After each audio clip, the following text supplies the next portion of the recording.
Okay, hello everyone.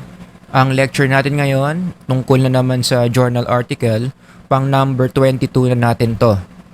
Journal article review number 22. Mamaya i-introduce ko kung ano yung title. First of all, biblical passages muna tayo that's very connected to this journal article. Ang sabi sa Isaiah 40:31, "But those who hope in the Lord will renew their strength. They will soar on wings like eagles. They will run and not grow weary. They will walk and not be faint." And then punta tayo sa Psalms 42:11. "Why are you downcast, O my soul? Why the unease within me? Put your hope in God, for I will yet praise Him, my Savior and my God." And then, basahin natin yung Psalm 62, 5 to 6. "Yes, my soul, find rest in God. My hope comes from Him. Truly, He is my rock and my salvation. He is my fortress. I will not be shaken." So, yung mga passages na yan, no, ang common denominator dyan, magkakaroon kayo ng clue tungkol saan yung lecture, lahat yan may word na hope, or sa Tagalog, pag-asa. And if you notice on those passages, yung hope, nag-aano siya, no, meron siyang fruit, meron siyang positive psychological outcome. Ang taong mataas ang hope, nagkakaroon siya ng positive outcomes tulad ng, sabi sa Isaiah, strength. Dahil meron siyang pag-asa kay Lord, nagkakaroon siya ng strength. Doon naman sa Psalms 42, dahil meron siyang hope, meron siyang sense of encouragement na nakuha. Doon naman sa Psalm 62, dahil meron siyang hope, meron siyang nakuhang stability. Sabi niya doon, "I will not be shaken." So again, ang bottom line is, if you review those passages, it seems like ang hope, nagkakaroon siya ng positive psychological outcomes. Kaya this leads to a very legit question tungkol sa hope. Can hope become our shield from mental health threats?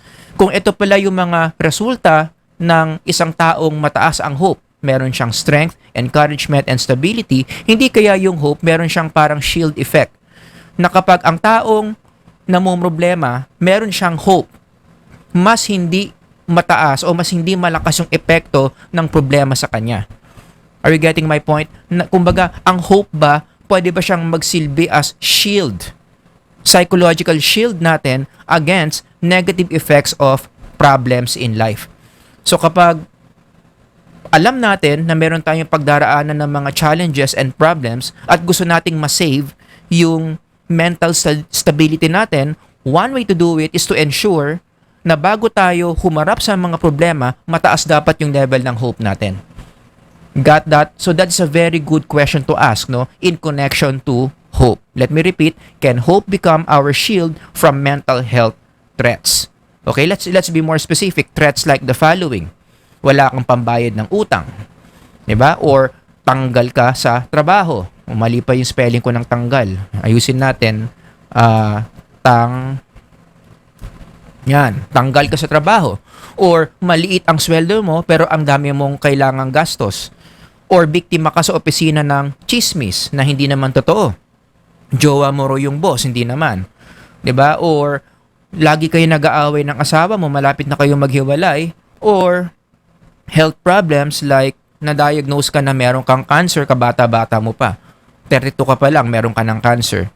Does that make sense? So yung mga threats na yan, for sure, magpapataas yan ng negative emotions natin. So going back to my question, posible kaya na yung hope, kahit na may mga ganyan kang mga problema, papaliitin niya or papahinain ng hope yung mga negative effects ng mga problems na yan. Pwede ba natin gamitin yung hope as our psychological shield against the negative effects of these problems? Got that? In fact, kaya ko to ino-open up ng ganito, no? Kasi yan yung focus ng article that I'm gonna present today. Ang title, Anxiety and Well-Being Amidst, sa Tagalog, sa gitna, the COVID-19 outbreak and the moderating role of locus of hope. Ayan na, medyo dumudugo na yung mga ilong nyo. Mamaya, papaliwanag natin yan. Evidence from a large sample in the Philippines. So clearly, this is a local study. Ginawa to sa Pilipinas. At ito yung mga authors, mga local authors to. I personally know Norman Mendoza. Nakatrabaho ko yan sa Psych Department. Pati na rin si Miss Nalipay. Yan. So mga kakilala ko yan, mga mabubuting tao yan. Kung nakikinig kayo, kung nanonood kayo, Norman and Miss Nalipay, good job ha. Nakapagpapublish kayo ng ganitong kalupit na article. Si Mr. John Dizon, hindi ko kilala, pero sana one day makilala ko siya, no? O Norman, kung kung nakikinig ka dyan, kung may chance pakilala mo ako kay Mr. John Dizon, no? I would like to meet him. Anyway, ito yon. Yung article na pag-uusapan natin, ito yung APA citation natin dyan. O, yung mga research teachers dyan, baka magalit sa akin na hindi proper yung citation ko. So, this is the right way to cite this journal article. Okay? So, ano ang question na gustong sagutin ng article na yan? Tulad nga ng sabi ko, no? For those of you who are learning research, lahat ng research, merong research question. Imposibleng magre-research ka nang wala kang tanong na gustong sagutin. Okay? So, in this case, ito ang mga tanong na gusto nilang sagutin. Dalawa. Number 1, does anxiety negatively influence one's well-being? Or sa simpleng Tagalog, masama ba yung anxiety para sa well-being natin? Mamaya, i-define natin yung mga terms dyan. And number 2, does hope, ito yung sinasabi ko, no? Shield or lessen the influence of anxiety on well-being. Meron bang kakayanan yung hope o yung pag-asa na mas mapababa niya o mas mapakonti niya yung negative effect ng anxiety sa well-being natin? And remember, if you read the article, no, yung numbers 1 and 2, ang konteksto nito during the COVID-19 pandemic. Kaya kung babalik ka dun sa title, nakalagay dyan, amidst the COVID-19 outbreak. So, yung mga data dito, nanggaling ito sa sitwasyon na merong pang pandemya. Okay? So, mamaya, i-contextualize natin yan, no? So, let's define the very important terms para mas maintindihan natin yung pag-aaral na pinag-uusapan natin. Siyempre, number 1, yung hope. According to the APA, ito ang ibig sabihin ng hope. The expectation that one will have positive experiences or that a potentially threatening or negative situation will what? Not materialize. Hindi mangyayari yung masama. Umaasa ka na maganda yung mangyayari or will ultimately result in a favorable state of affairs according to the APA Online Dictionary. Pero yung old school definition ng hope nanggaling kay Snyder, who is one of the gurus of hope research. So kung interesado kayo sa research on hope, basahin nyo yung mga writings ni Snyder. Sabi niya, hope refers to a cognitive set involving agency or the capacity to initiate and sustain motivation and actions and pathways or the capacity to find ways to achieve one's goals. Dumudugo na naman yung mga ilong nyo, I'm sure. Kuha muna kayo ng bulak or tissue dyan, punasan nyo muna. Pero mas pasisimplihin natin, no, yung ibig sabihin ni Snyder dito, ano ang hope? What does it mean to have hope in a situation? Halimbawa, in relationships, meron kang type na type. Nililigawan mo siya pero hindi ka pa sinasagot. Ano ang usual na linya mo doon sa taong yan? Umaasa ako na sana mahal mo rin ako. Kasi mahal mo siya pero hindi mo sure kung mamahalin ka rin niya pabalik. So sasabihin mo, I'm hoping na sana you also do love me. Sa Tagalog, umaasa ako na sana mahal mo rin ako. Ngayon, kung babalikan mo yung mga sinabi ni Snyder dito, yung mga keywords niya, lahat yan present dito. What does it mean when you say umaasa ka doon sa taong yon? It means, number 1, it's a form of cognition. Ang pag-asa, it's a cognitive process. Pag-iisip yan. Nangyayari yan within your mind. Okay? So, the fact na sinasabi mo yan, umaasa ako na sana mahal mo rin ako, tumakbo yan sa isip mo. Cognitive level yan. At the same time, meron ding element of motivation. Imaginein mo kung paano niya sinabi to doon sa kausap niya, punong-puno ng motivation yan, punong-puno ng energy. Umaasa ko na sana mahal mo rin ako. Please lang, sana mahal mo ako. May diin. Ibig sabihin, gustong-gusto niya na yung nililigawan niya, mahalin rin siya. Talagang motivated siya na sana mangyari to. Another word, no, in connection to Snyder's definition is the word action. Ang hope, although iniisip mo yan, although it's a form of emotion, meron din siyang action. Meron kang iniisip na mga steps na gagawin mo para mangyari to. Kaya kung halimbawa maging totoo tong taong to, tanungin mo siya, ano sa tingin mo yung mga bagay na dapat mong gawin para mahalin ka rin niya? Sureball ako. Yung taong kausap mo na yan, marami siyang sasabihin. Mas bibigyan ko yan ng maraming flowers. Araw-araw ko yan ihahatid at susunduin. Mag-iigib ako ng tubig para sa tatay niya. Lilinisan ko yung bahay nila. Yan. Yun yung actions. Got that? Actually, yung action and pathway, pwede na natin pag-isahin yan. Ang ibig sabihin naman ng pathway, marami siyang strategies kung paano mangyayari yung inaasahan niya. Strategy 1. Bibigyan ko siya ng maraming material things. Sana mahalin rin niya ako. Kung binigay ko na lahat, binili ko na lahat ng Toblerone at ng stuffed toy sa Blue Magic, hindi pa rin niya ako mahal. Pathway number 2, ganito. Makikiusap ako sa mga magulang niya. Yon. Pathway number 3, talagang ipagpipray ko kay Lord. Luluhod na ako sa simbahan na sana mahalin din niya ako. Got that? Yun yung pathway. No? Kumbaga parang connected din yan sa actions. No? And of course, pag pinag-uusapan natin is goal, another important word na sinabi ni Snyder dito is the word goal. Ang hope, meron kang goal na gustong ma-achieve. Yun nga yung hino-hope mo, na yung goal mo, yung end point na gusto mo mangyari, mangyayari. So in this case, ano yung gusto niyang mangyari?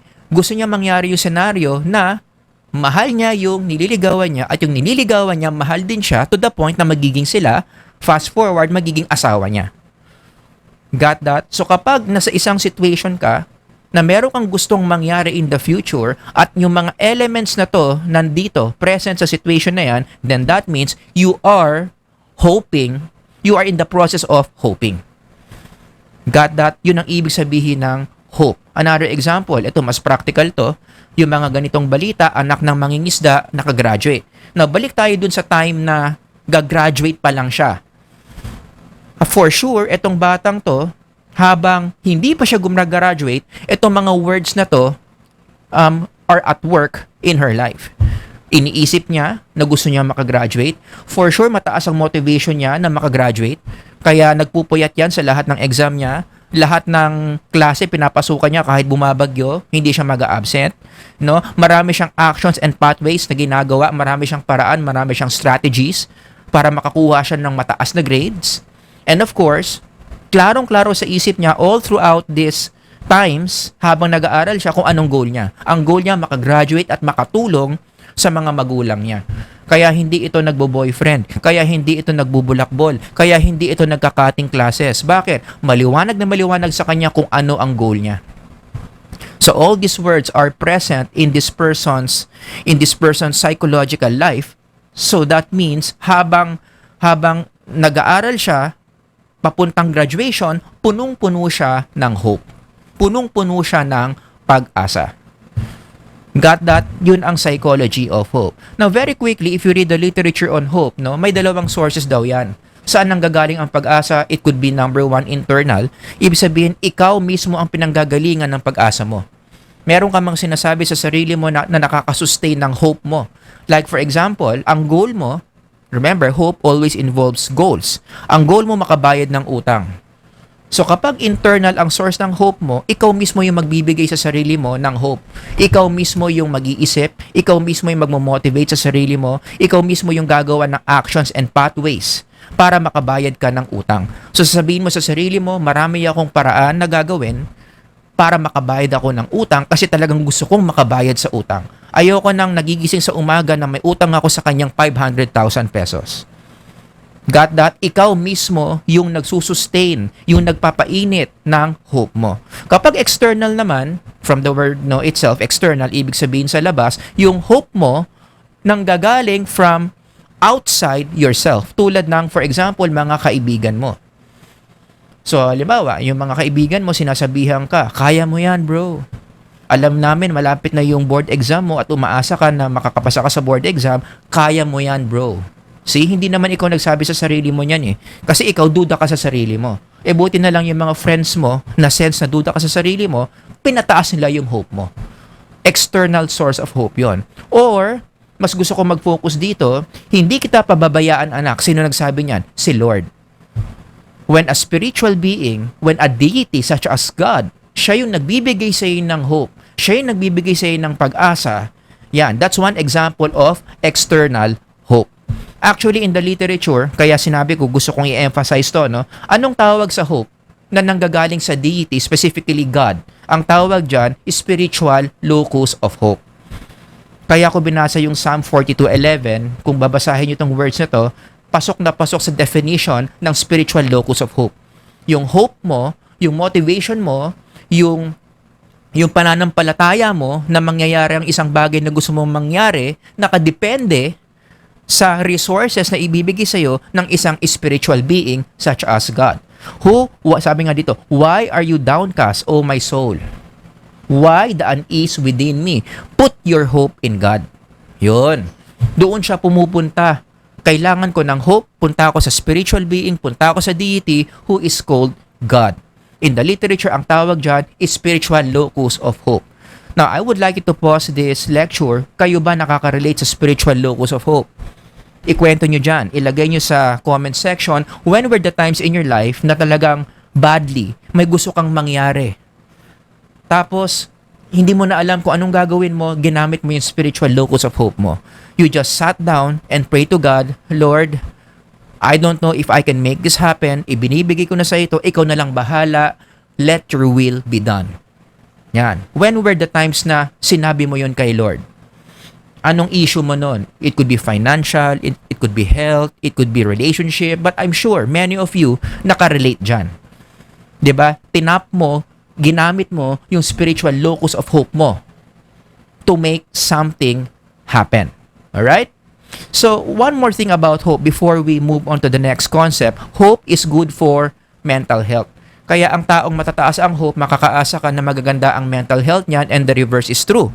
Ang isang risk sa mental health kapag ang tao nawawalan na ng pag-asa. Kaya kapag may kakilala kayong tao na nawawalan ng pag-asa, automatic yan, risk yon sa mental health nila. Dapat silang tulungan. Now, in what ways? Very quick lang to, no? In what ways hope is good for mental health? Bakit? Number one, because hope lessens the negative emotions from negative life events. Sabi ni Visser et al. 2013. Kung titignan nyo yung mga pangit na nangyayari sa buhay ng tao, top 10. Top 10 stressful life events from numbers 1 to 10 dito. Anong nakita nila sa literature?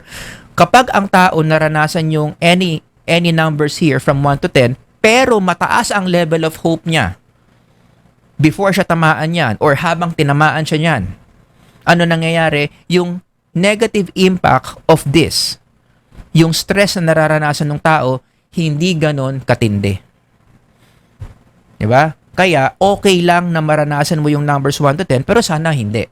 Pero, hindi naman may iiwasan yung numbers 1 to 10. Talagang, most likely, mararanasan natin yan as long as we are alive. Pero, kapag naranasan mo yung numbers 1 to 10 na yan, at mataas ang level of hope mo, hindi ganun katindi ang epekto sa'yo ng mga stressful events na yan. Nasusustain niya yung mental health mo. Humihina yung epekto. Humihina yung negative effects of these life stresses. Kaya nasa-save yung mental health mo. Number 2, hope reduces depression according to a study by Arnau et al. Yan, 2007. Effective pala na pampababa ng depression yung hope. So yung mga taong depressed, one way para tulungan sila is turuan mo sila kung paano pataasin ang hope nila. Kasi common denominator nila yan. Ang mga taong depressed, most likely, sila yung mga taong nawawalan ng hope. So anong pwede mong gawin sa isang taong depressed dahil nawalan ng hope? Bigyan mo ng hope therapy, which is a legitimate form of therapy na ginagamit ngayon. Ang goal mo dyan, kung therapist ka, is tuturuan mo yung tao kung paano ba magkaroon ng hope, paano pataasin yung sense of hope niya sa gitna ng problema niya. So hindi mo isosolve para sa kanya yung problema niya.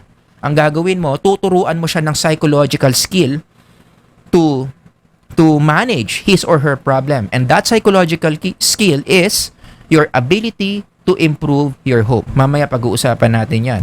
And number 3, hope lessens negative effects of financial stress. Ito, according to these authors. Personally, kilala ko itong mga authors na to. Saludo ko sa mga to. Pero this is a good study. Isa sa mga negative life events na talagang nakakababa ng mental health is financial stress. Short ka sa budget. Ang daming bayarin. Kulang yung sweldo mo given the amount of money that you need. Nakaka-stress pala yan. It affects your well-being. But, according to the studies, kapag nakaranas ka ng financial stress, pero mataas ang hope mo, hindi ganun kalakas ang epekto ng financial stress. Hindi ka masyadong mai-stress. Although mai-stress ka, pero hindi ganun katindi. Kasi meron kang panglaban na mataas ang hope. Na mataas ang hope mo. No? Although may financial stress ka, hopeful ka pa rin na ma-overcome mo yung mga financial stress mo. Ang masama yung may financial stress ka na nga, tapos sobrang baba pa ng hope mo, it can lead to this. Kaya nga sabi ko kanina, ang hope talaga, pag mababa yan, it's a risk factor to mental health. Imaginein mo, ang taas ang financial stress mo, tapos ang baba pa ng sense of hope mo, grabe, it can lead people to do these things. Isa sa mga reasons yan kung bakit nangyayari yung mga ganitong ayaw nating mangyari, mababa ang level of hope ng tao. Alright? So from hope, punta naman tayo sa anxiety. According to the APA Online Dictionary, ito raw ang anxiety, an emotion characterized by apprehension and somatic symptoms of tension in which an individual anticipates what? Impending danger, catastrophe, or misfortune. For sure naman, no? Hindi ko na kailangan i-translate to. Lahat kayo dyan naka-experience ng anxiety, ito yon. It's not a good feeling. Hindi mo ito pagpe-pray kay Lord. Napagising mo, ang prayer mo, Lord, sana ngayon punong-puno ako ng anxiety. We don't like it because it does not feel good to be anxious. And not only that, studies show na ang anxiety, pag masyadong mataas yan, threat na naman yan sa mental health. Ang taong mataas ang level of anxiety, ganito ang mga nangyayari, hindi maganda. Yan, masyado kang nagwo-worry, minsan nagiging somatic na, nagiging physical manifestation na, yan, nagkakaroon ka ng muscle aches, nagiging irritable ka, nagiging restless ka, hindi ka na makatulog ng maayos, kaya lagi kang pagod, laging mainitin ang ulo mo, so on and so forth.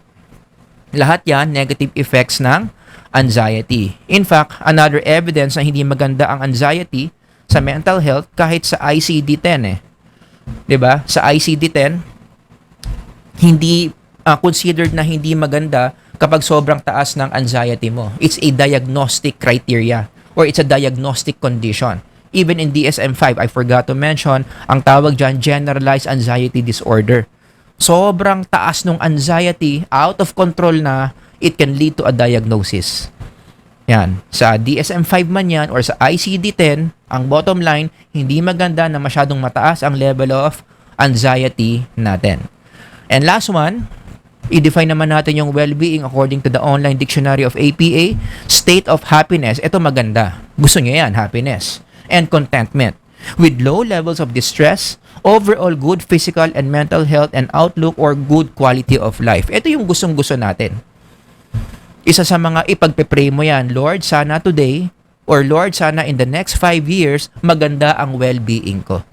And in the Bible, whenever I think about the idea of well-being, naaalala ko yung fruits of the Spirit.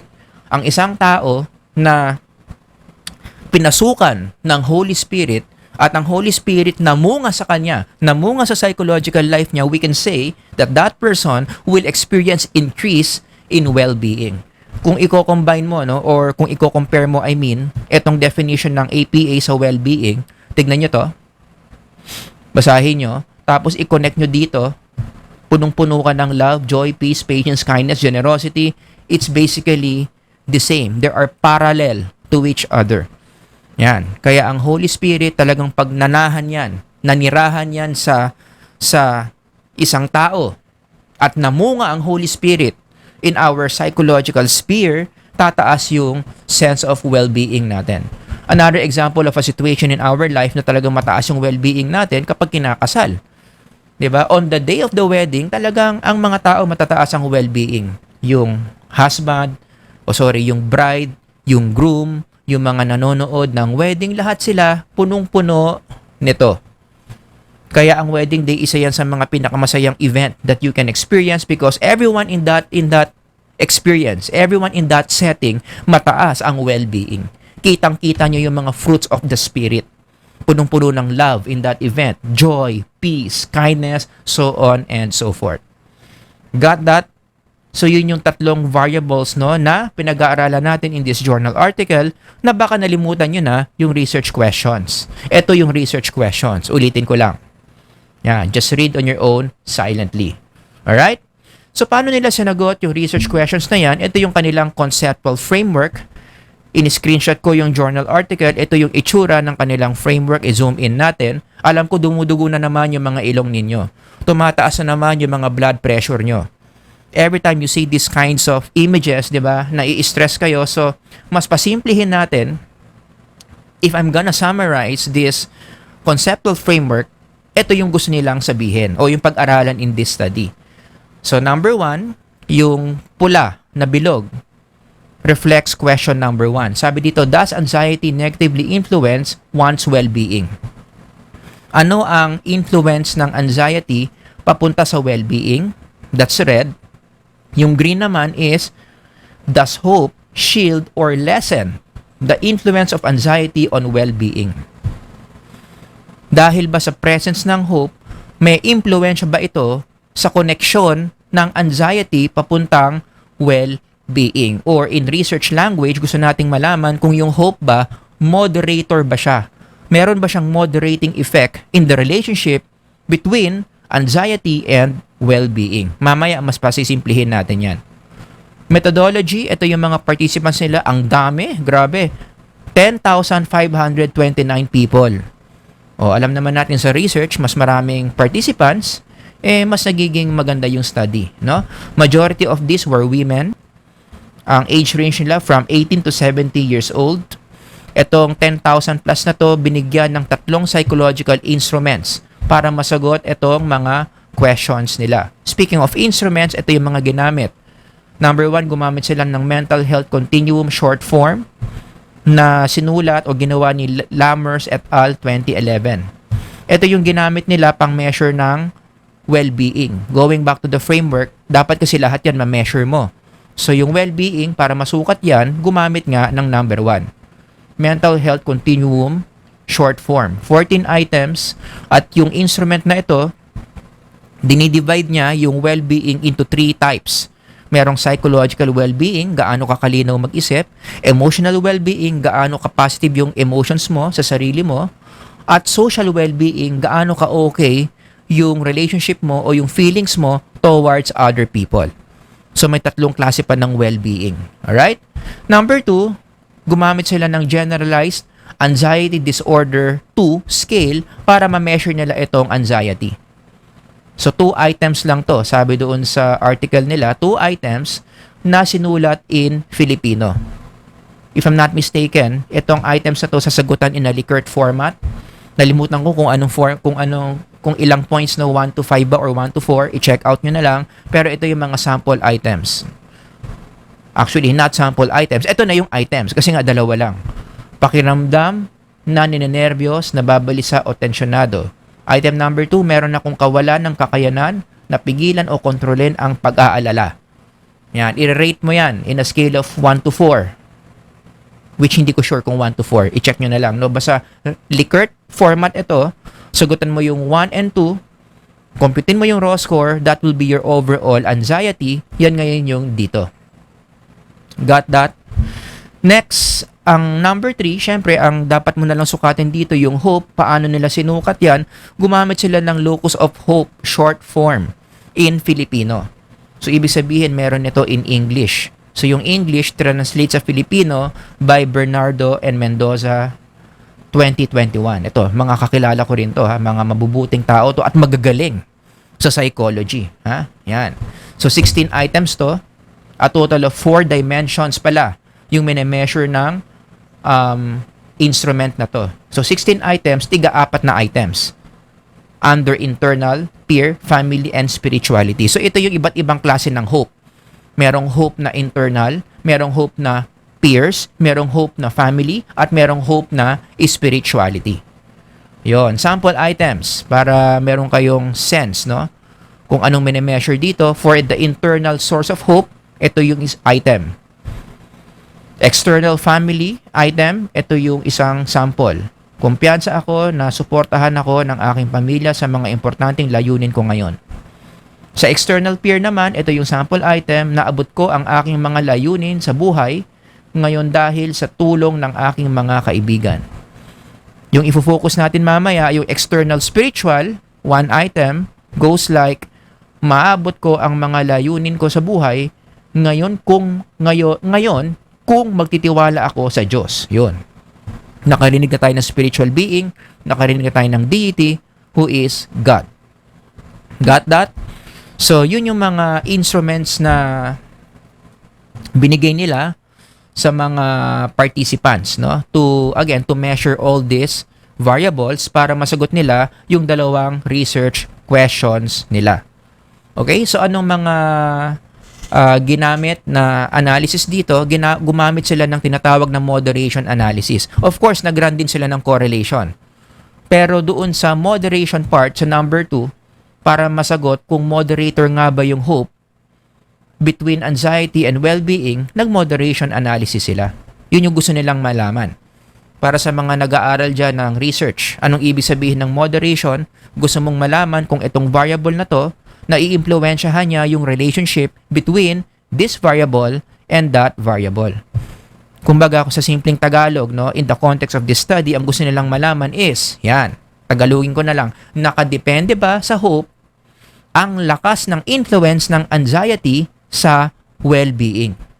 Ulitin ko, nakadepende ba sa hope ang lakas ng influence ng anxiety sa well-being?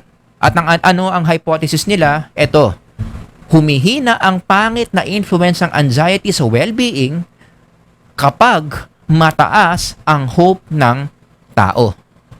Yun yung hula nila na makikita nila. Let me repeat, humihina ang pangit na influence ng anxiety sa well-being lalo na sa mga taong matataas ang level of hope. Got that? Yan yung ibig sabihin ng moderation. Yung relationship between this and this nagbabago depende dito sa moderator. O, di ba? Ang ganda ng tanong nila, no? And I'm sure excited na kayo sa results. So, ano ang mga sagot nila sa mga questions nila? For number 1, mabilisan na to. Does anxiety negatively influence one's well-being? Ang sagot is yes. Specifically, anong effect? Negative effect. So, according to their stat analysis, mas mataas ang anxiety, mas bumabagsak ang well-being kasi nga negative ang relationship. Significant. Higher anxiety leads to lower well-being and vice versa. Lower anxiety, pag mababa ang anxiety ng mga tao, tumataas naman ang well-being.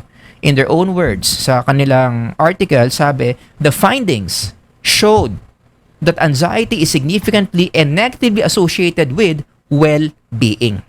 And take note ha, tingnan nyo yung asterisk ko dito. Di ba sabi ko kanina yung well-being, 3 klase yan? 3 klase. Regardless what kind of well-being, psychological man yan, emotional or social man yan, basta mataas ang anxiety mo, bababa yung 3 klase ng well-being. And vice versa, kapag mababa ang anxiety mo, statistically, we can expect na mataas yung 3 klase ng well-being mo. Got that? Oh, actually, ito. The findings showed that anxiety is significantly and negatively associated with well-being. Bumababa ang well-being kapag tumataas ang anxiety. Kayo ba nakaka-relate dyan in that study or in that finding? Are there moments in your life na sa tingin nyo, mababa ang well-being mo? Hindi ka nafe-feel good sa sarili mo. Malungkot ka. Negative ka sa buhay. Gloomy yung mood mo. One of the reasons bakit, sureball, or di naman sureball, pero most of the time, whenever you feel lagpak ang well-being mo kasi mataas ang anxiety mo. Right? So ano yung mga situations in your life na magpapataas ng anxiety mo, therefore lalagpak yung well-being mo, binawasan ka ng sweldo, ang dami-dami mong trabaho, wala ka ng social life, 'di ba? Nag-aaral ka ng online setup na hindi mo malaman kung pag-aaralan mo, gulong-gulo ka sa OBS, gulong-gulo ka paano mag-pair ng PowerPoint presentation papuntang Facebook. 'Di ba? During the pandemic, may COVID yung mga kamag-anak mo, short ka sa budget, hindi mo sure till when yung COVID, hindi ka binibigyan ng government ng ayuda. So during the pandemic, for sure marami sa inyo nakaka-relate dyan.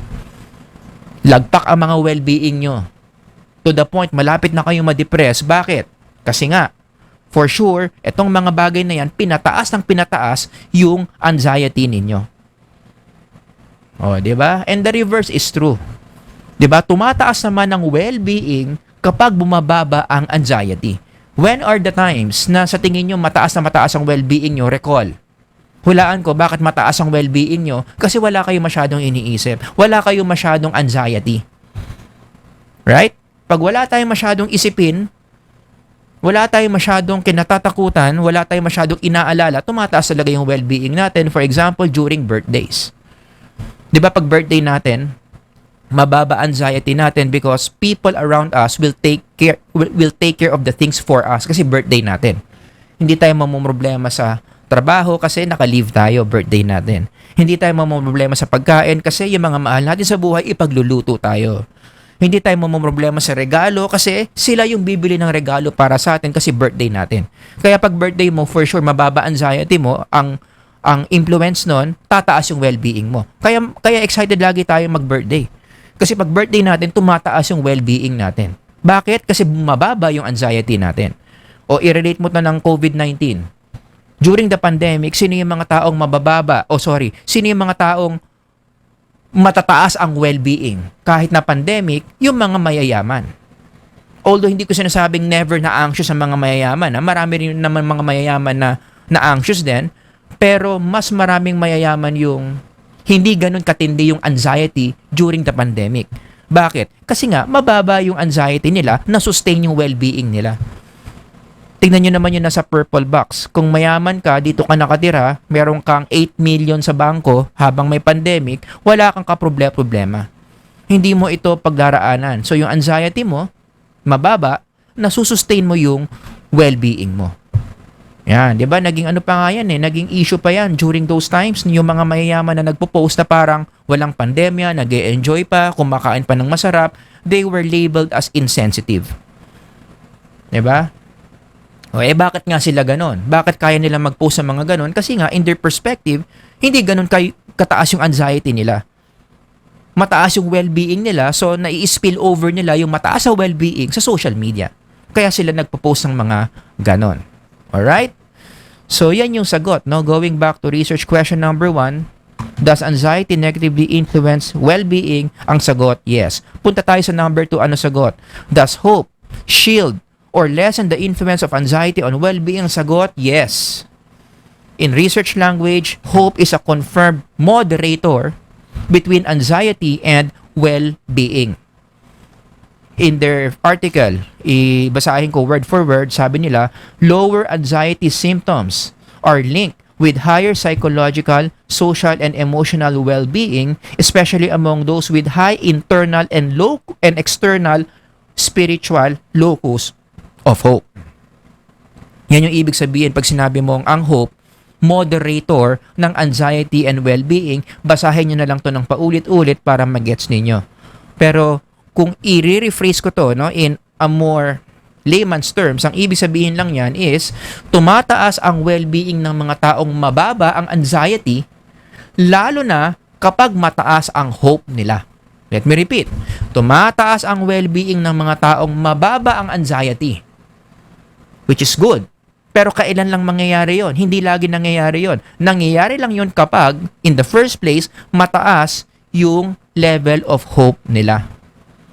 O, isa pang way, para mas maintindihan nyo, para sa mga taong mabababa ang hope, sila yung madalas na bumabagsak ang well-being kapag tumataas yung anxiety. So, ito yung second group of people. Sila yung nakakaranas ng pangit na epekto ng anxiety sa well-being nila. Bakit? Kasi mababa yung level of hope nila nung dumating yung mga anxieties nila. Got that? So kung i-combine mo itong statement na to, pati na rin yung statement na yan, ano ang sinasabi niyan? Ang sinasabi niyan, ang hope. Dahil moderator siya between anxiety and well-being, nagsisilbi siyang shield against the negative effects of anxiety papuntang well-being. Kaya kung ang tanong paano mababawasan ang pagbaba ng well-being dala ng mataas na anxiety? Anong sagot? Kapag mataas ang hope mo. Got that? So kung ayaw mong kung gusto mong ma-save yung well-being mo, pag nandyan yung mga anxiety sa paligid mo, anong gagawin mo? Dapat in the first place, bago mo maharap yung mga anxiety na yon, mataas ang hope mo. And the reverse is true. Anong most likely mangyayari sa isang tao na mababa ang hope? Kapag tinamaan siya ng anxiety, ano sagot? Lalagpak yung well-being niya. Yan yung ibig sabihin kapag sinabi natin na ang hope is a confirmed moderator between anxiety and well-being. Yan. Kaya ito, mas magandang framework yan. I-transform mo yung variable into this para siyang shield. Pag may anxiety, sigurado ba bababa ang well-being? Hindi lagi. Depende pa. Ang anxiety, magpapababa yan ng well-being kapag ang tao in the first place mababa ang hope. Pero ang anxiety, hindi siya masyadong makakaapekto sa well-being, lalo na sa mga tao na mataas ang level of hope. Yun. So balik na naman tayo sa journal language. Despite the negative associations between anxiety and well-being, hope was found to have a moderating effect which somehow lessens the detrimental influence of anxiety on one's well-being. So ito yung journal article language. Itong mga nasa green dyan, ito yung layman's terms kung anong ibig sabihin ng ang hope merong moderating effect. Hope that is derived from, again, journal language naman to, one's spirituality or a higher well-being. Ito na. Gusto kong i-emphasize yung spirituality. Although going back, no, in the journal article, inisa-isa pa nila yung iba't ibang hope. Kasi 'di ba, 4 'yon, going back to the framework. Balikan natin 'di ba 4 'yan? Basahin niyo lang yung buong article, diniscuss nila isa-isa 'yan. Internal, peer, family, and spiritual. But in our lecture today, para hindi tayo masyadong mahaba, gusto ko lang i-emphasize yung spiritual locus of hope. Ano ang nakita nilang relationship ng spiritual locus of hope between anxiety and well-being? Balikan natin yung slide kanina. Hope that is derived from one's spirituality, which is spiritual locus of hope, or higher being, buffered, shiniled, pinakonte the effect of anxiety on all 3 aspects of well-being. So kapag mataas ang spiritual locus of hope mo, nagtitiwala ka kay Lord, close ka kay Lord, lahat binibigay mo kay Lord, lahat ng problema mo, kapag nandyan yung anxiety, hindi masyadong nakaka-apekto yon sa pagbaba ng well-being mo. Regardless kung anong well-being pa yan, psychological man yan, emotional man yan, social man yan, it seems like yung trust mo kay Lord, yung trust mo sa isang spiritual being, sinishield niya yung well-being mo against the negative influence of anxiety. Kaya given this framework, given these words na sinabi ng mga researchers, nagme-make sense talaga yung Isaiah. Kitang-kita natin yung framework na to at work in these words by Isaiah. But those who hope in the Lord, so ito yung may mga spiritual locus of hope, ano raw?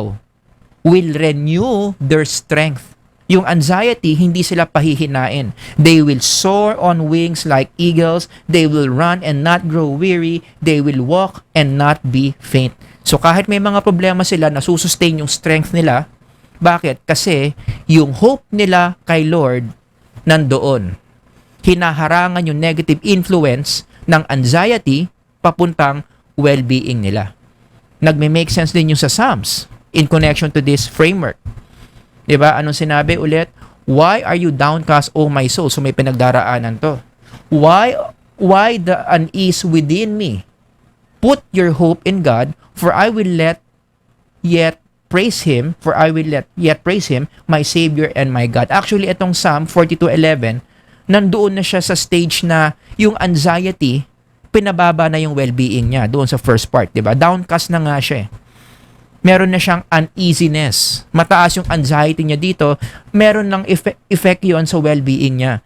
Pero anong solution niya? Para ma-overcome niya yung ganyang condition, ang sinasabi ng author dito in connection to this research is, dapat lumabas yung moderator ko. I am downcast, I am at ease. Ang solusyon dito, pagganahin ko tong moderator dito. Dapat pataasin ko tong connection ko kay Lord. Dapat pumunta ako kay Lord para yung spiritual locus of hope na yon magkakaroon ngayon ng harang. Haharangan nito yung negative influence ng anxiety papunta doon. Yun yung gustong mangyari ng psalmist dito. Gumana yung moderating variable niya. Gumana yung spiritual locus of hope niya. Para yung effect nito papunta doon, mahaharangan ng spiritual locus of hope. Oh, di ba? Ang ganda. Oh, let me read again. Journal language. There may also be situations during the pandemic, sabi ng mga authors, where one may feel totally helpless. And we remember, marami sa atin na pagdaanan yan, di ba? Nung pandemic, we felt like we were helpless. Nevertheless, they can still find hope in the belief in what? A higher being or through spiritual intervention.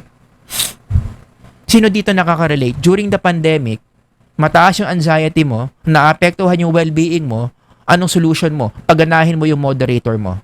Pagganahin mo yung spirituality locus of hope mo. Sino nakaka-relate? And usually, ano yung mga solution natin dyan?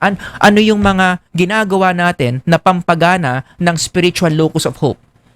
Para yung anxiety tumigil sa pagpapababa ng well-being natin, things like, we read the Bible. Oh, 'di ba? Aminin niyo, ginawa niyo 'yan nung pandemic. Pray kayo ng pray kay Lord. As a family, nagpe-pray kayo.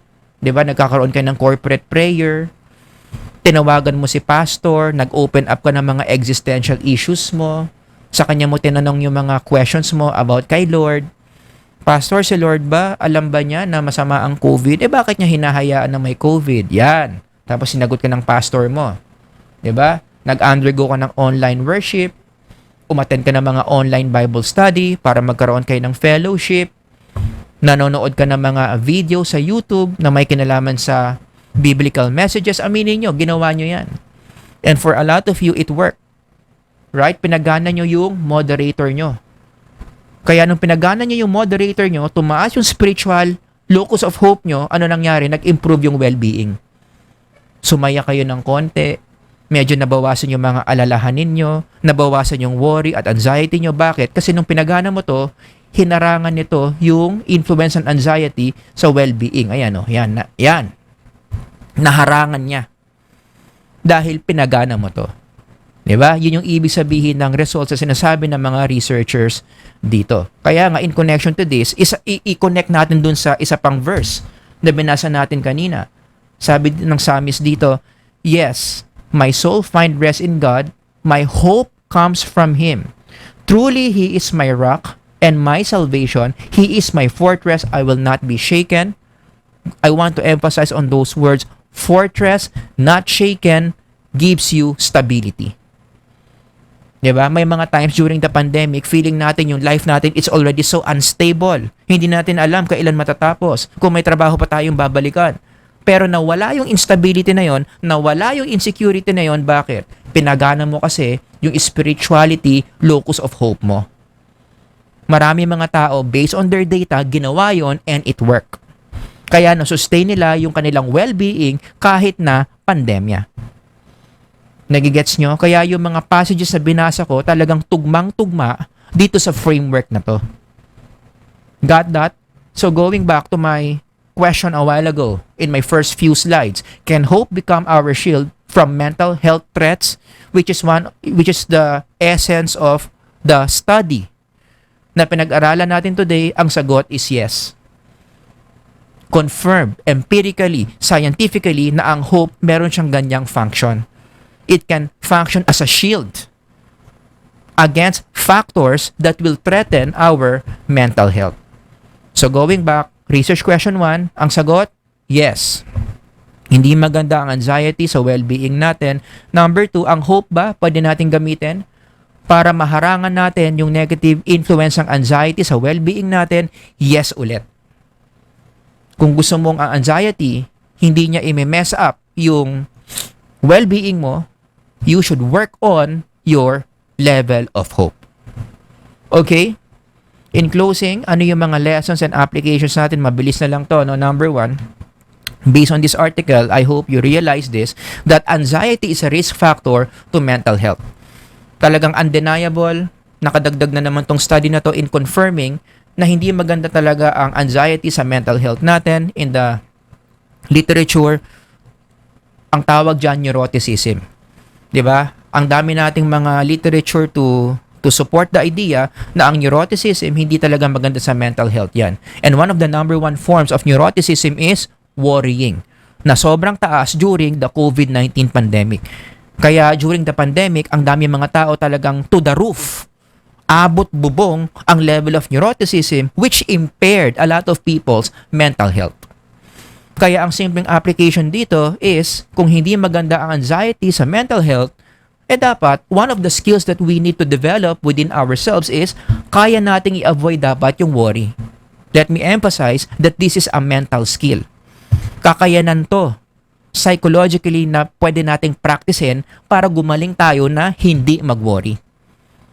'Di ba may mga taong ganyan na train nila yung mga sarili nila na wag mag-worry. Kaya nga sinabi ni Kristo yan 'di ba? Therefore, do not worry. It was a commandment. The fact na si Jesus, kinumand niya sa mga tao, do not worry, it means it's doable. Pwede nating i-train yung mga sarili natin na not to worry. It's one of the most important mental skills na talagang sureball ako 100% makaka-improve ng mental health ng tao. Kung may kakilala kayong lagpak ang mental health, sureball ako. Kaya lagpak ang mental health niyan, underdeveloped yung ganyang skill niya. Hindi siya magaling sa pag-avoid ng worry. Just the opposite, ang galing-galing niyang mag-worry sa lahat ng bagay. May kakilala ka bang ganon? Sobrang galing mag-worry. Merong PhD in worrying about things in life. Nagwo-worry sa weather, nagwo-worry sa marriage, nagwo-worry sa sports, lahat bino-worry niya. 'Di ba? Ang dapat diyan i-counter condition niya yung sarili niya to stop worrying. Okay, ang good news is kaya namang gawin 'yan through practice. Kasi nga inutos si Kristo Therefore, do not worry about tomorrow. So therefore, it's doable. Marami mga paraan how to train ourselves not to worry. Siguro gagawa natin ng ibang lecture 'yan, no? Number 2, I hope you realize from this article that hope is an important psychological resource. Isa palang paraan para ma-overcome natin yung psychological challenges natin tulad ng anxiety is what? Yung hope, which is psychological in nature. Kaya ko to ine-emphasize in our popular culture today, we are being conditioned, we are being trained. Should I say, we are being deceived. Niloloko tayo na ang anxiety, pwede nating ma-overcome yan by physical resources. Pag anxious ka, anong gawin mo? Kumain ka ng gusto mo. Kapag anxious ka, anong gawin mo? Bilan mo yung sarili mo ng mamahaling bag. Kapag anxious ka, anong gagawin mo? Mag-travel ka all over the world. Now, I have nothing against those things, no? Pero kung inaasahan mo na yung mga physical solutions mo sa anxiety mo will cancel out your anxiety, it would not work. Sasayangan mo lang pera mo. Because the only solution to a psychological problem such as anxiety is what? A psychological solution. Which is, you work on your hope. Kaya yun nga yung application ko dito Paano mo i-handle yung anxiety mo? Huwag mong tapatan ng physical solution. Huwag kang mag-samgyup. Huwag kang mag-Singapore. Huwag kang mag-anxiety eating.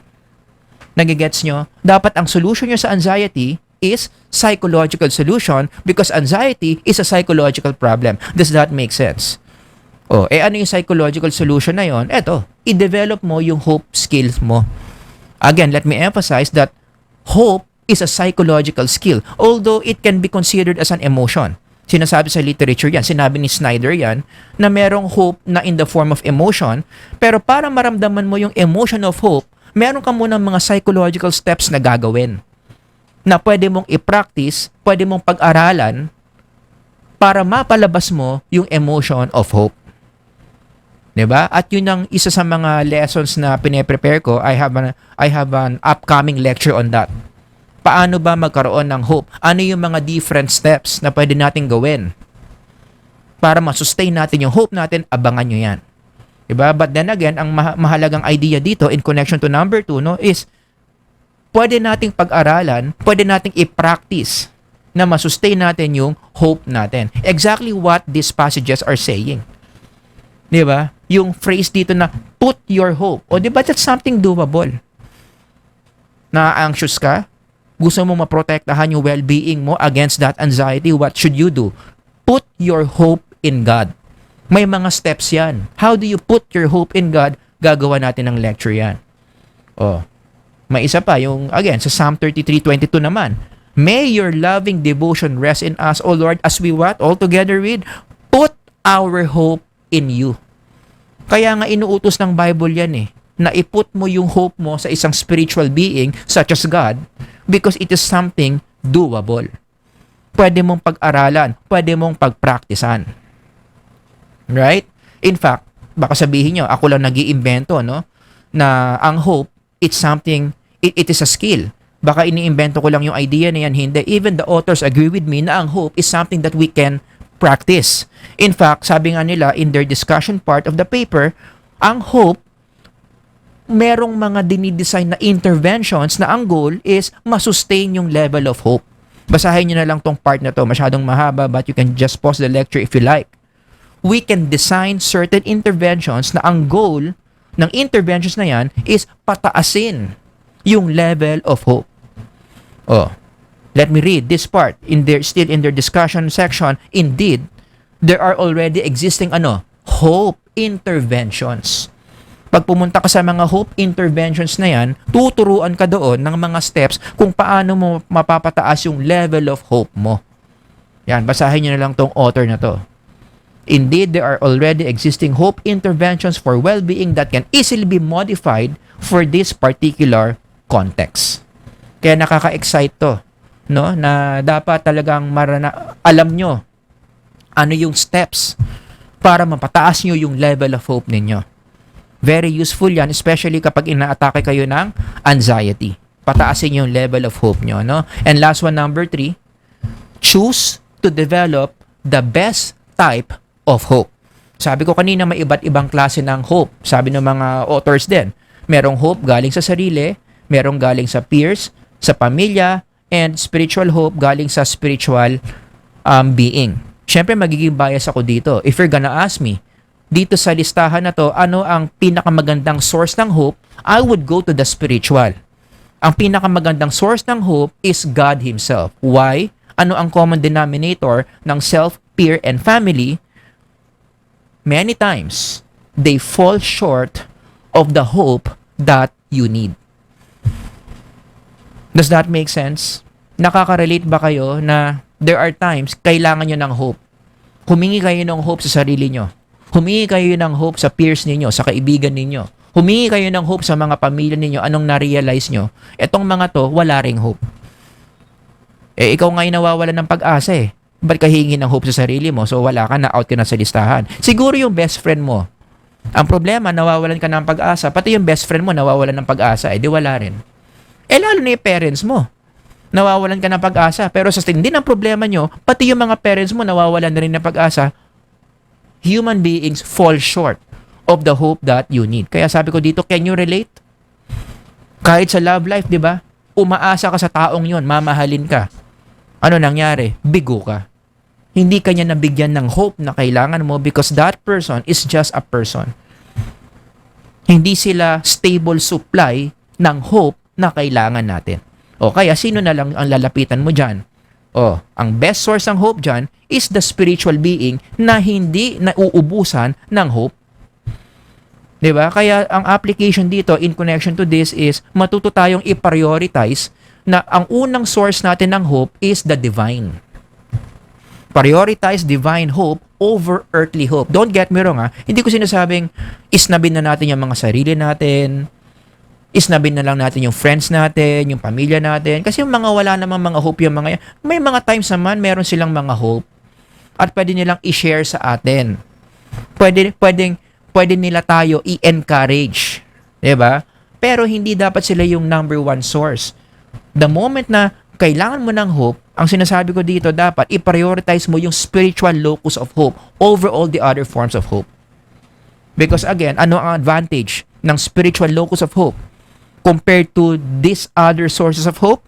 Ang spiritual hope, ang divine source of hope, hindi nauubusan ng hope. Now, may the God of hope Biruin mo yon, God of hope. Ibig sabihin, punong-puno siya ng hope. Meron siyang only hope na pwede mong ma-access kung sa Kanya mo lagi kukunin yung hope that you need.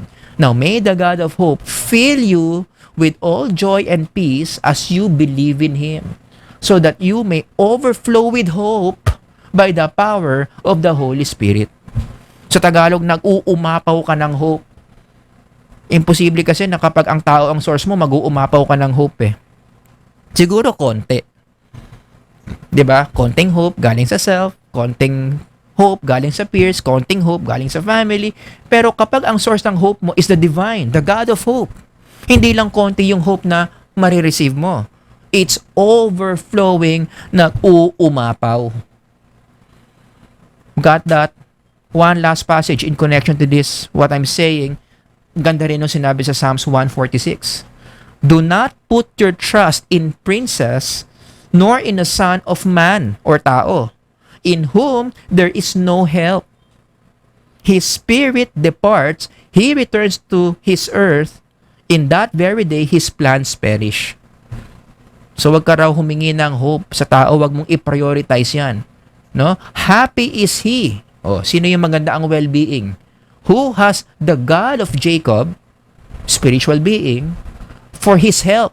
Doon ka kumukuha ng hope. Humihingi ka ng tulong kay Lord through hope. Lord, tulungan mo ako, bigyan mo ako ng hope. Whose hope is in the Lord, his God. Diba? Ang tinuturo ng passage dito, i-differentiate mo. Hope na galing sa tao versus hope galing sa Diyos. Between the two, unahin mo yung hope galing sa Diyos. Kaya nga this verse, pwede mo nang gawing research question eh. Para sa mga research geeks dyan, pwede nyong gawan to ng panibagong research. Which type of hope is better in predicting mental health? Tapos, hatiin mo sa dalawang klase yung hope.